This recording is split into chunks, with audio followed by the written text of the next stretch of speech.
జ్యోతి నెహ్రూ ఒక్కొక్క విషయం చెప్తుంటే, ఆయన జగ్గంపేట ఎమ్మెల్యే, సీనియర్ ఎమ్మెల్యే.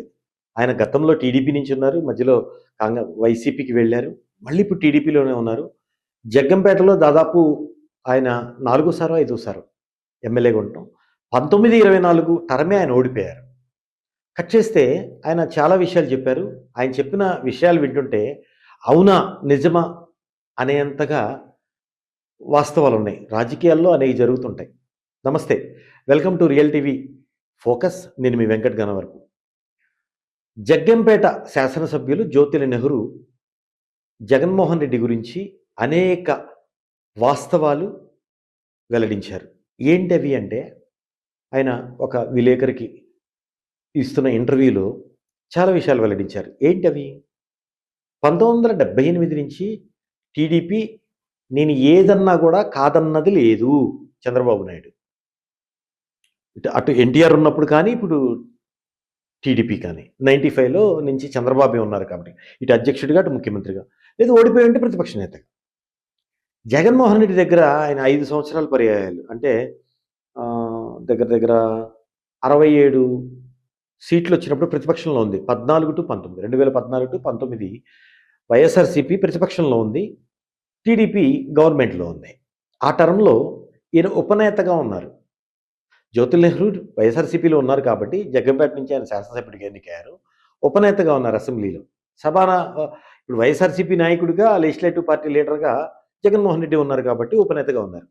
ఆయన పక్కన కూర్చోపెట్టుకోవడానికి ఆయనకి నామోషి. జగన్మోహన్ రెడ్డికి అసెంబ్లీలో నాయకుడిగా, శాసనసభా పక్ష నేత ఆయన. ఏది? వైఎస్ఆర్సీపీ పార్టీకి, ఆ పార్టీ పక్ష నేత. పక్కన ఉపనేత ఉంటారు. ఫర్ ఎగ్జాంపుల్ మనం చూస్తే ఉమ్మడి రాష్ట్రంలో చంద్రబాబు నాయుడు ప్రభుత్వంలో ఉంటే ముఖ్యమంత్రి, లేదా ఉంటే శాసనసభలో ప్రతిపక్ష నాయకుడిగా ఉంటారు. ఆ పార్టీ టీడీఎల్పీ నాయకుడు, ఉపనాయకుడు ఉంటాడు. నాగం జనార్దన్ రెడ్డి ఉండేవాళ్ళు, తర్వాత దేవేందర్ గౌడ్ ఉండేవాళ్ళు, దివంగత భువనగిరి మాధవరెడ్డి ఉండేవాళ్ళు. అట్లా ఉపనాయకులుగా ఉండేవాళ్ళు. కానీ ఈయన పక్కన కూర్చోబెట్టుకోవటం అనేది నామోష. డైరెక్ట్‌గా వద్దన్నా నువ్వు వేరే చోట కూర్చో అని చెప్పేశారట. ఆశ్చర్యం వేసింది. నేనెట్లా కూర్చుంటాను? నాకు ఆ నెంబర్ అలాట్ చేపియండి. చివరైనా కూర్చుంటాను నేను. ఉపనేత లేదా ఉపనేత పదవి నుంచి తీసేయండి అని ఈయన అంటారట. ఇది ఒక మచ్చుతోనక ఆయన చెప్పింది. రెండవది, ఆయనకి అంటే వైఎస్ఆర్సీపీ నుంచి మళ్ళీ టీడీపీకి వచ్చారు కదా ఆయన. ఎందుకు రావాల్సి వచ్చిందనే ప్రశ్నకి ఆయన ఒక ఆన్సర్ ఇచ్చారు. ఏంటి? రాజ్యసభ సభ్యత్వం ఎవరికి ఇవ్వాలనే చర్చ వచ్చినప్పుడు ఈయన దాటవేశారట.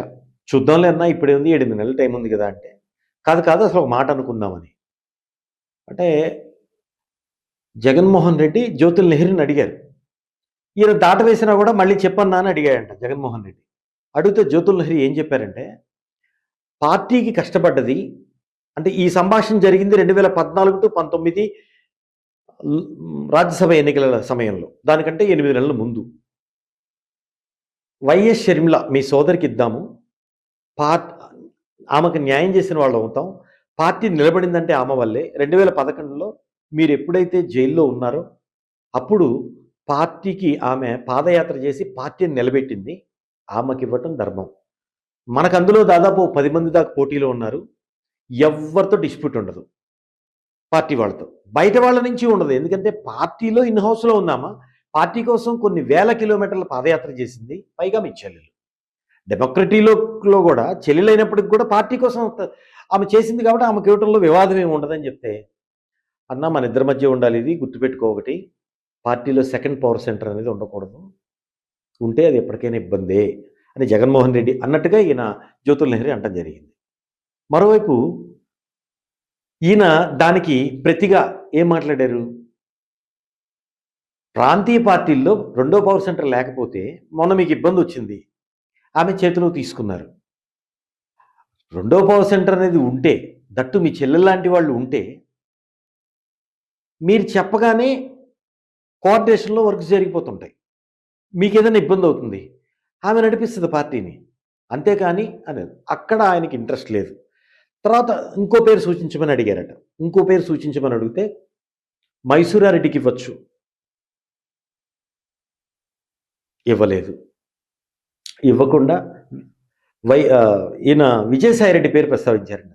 విజయసాయిరెడ్డికి పార్టీ కంట్రిబ్యూషన్ ఏముంది? ఆయనకు అంత ఇంపార్టెన్స్ ఏముంది?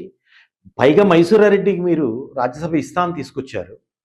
ఆయన టీడీపీలో రాజ్యసభ ఆల్రెడీ కంటిన్యూ చేయలేదని ఇటు వచ్చారనే వార్తలున్నాయి. మరి అంటే కాదని చివరికి విజయసాయిరెడ్డికే ఇచ్చారట. అక్కడ గ్యాప్ పెరిగింది మా ఇద్దరికి అని ఆయన ప్రస్తావించారు. సో ఇదే అంశంతో పాటు మరొక సమావేశంలో ఆయన మాట్లాడారు. బోండా ఉమాకు సంబంధించి బోండా ఉమా ఏదైతే ప్రశ్నలు ఇచ్చేశారో, జక్కంపూడి రాజ్యసభకు మరి వంగవీటి రాధా వెళ్ళారు, జ్యోతుల నెహ్రూ వెళ్ళారు, వాళ్ళని కూడా ప్రశ్నించారా అని బోండా ఉమా ఏదైతే అన్నారో దాన్ని కోట్ చేస్తూ ఏదైతే విలేకరు అడిగిన ప్రశ్నకి ఆయన సమాధానం ఇచ్చారు. జక్కంపూడి రాజా పెట్టిన సభ కాదది, కాపు సంఘం వాళ్ళు ఏర్పాటు చేసిన సభ, నేను అందుకనే వెళ్ళాను. Point number 1. రెండో పాయింట్, నేను ఆ నియోజకవర్గం శాసనసభ్యుడిని, చనిపోయిన వ్యక్తి ఆ నియోజకవర్గం వ్యక్తి. అందులో నేనంటే ఆయనకు బాగా ఇష్టం, ఆయనంటే నాకు బాగా ఇష్టం, అందుకని వెళ్ళాను. వెళ్ళటం నా విద్యుత్ ధర్మం. రెండవది, వెళ్ళటం వల్ల ఈ వివాదం అయిందని నేను అనుకోను. మాట్లాడటం, సభలో నేను మాట్లాడాను, వేరే సభలో బోండా ఉమా మాట్లాడారు. బోండా ఉమా ఏం మాట్లాడారు? ఆయన వ్యక్తిగతం కింద వదిలేస్తాను, అది పార్టీకి సంబంధించింది కాదు. కానీ నేనేం మాట్లాడాను?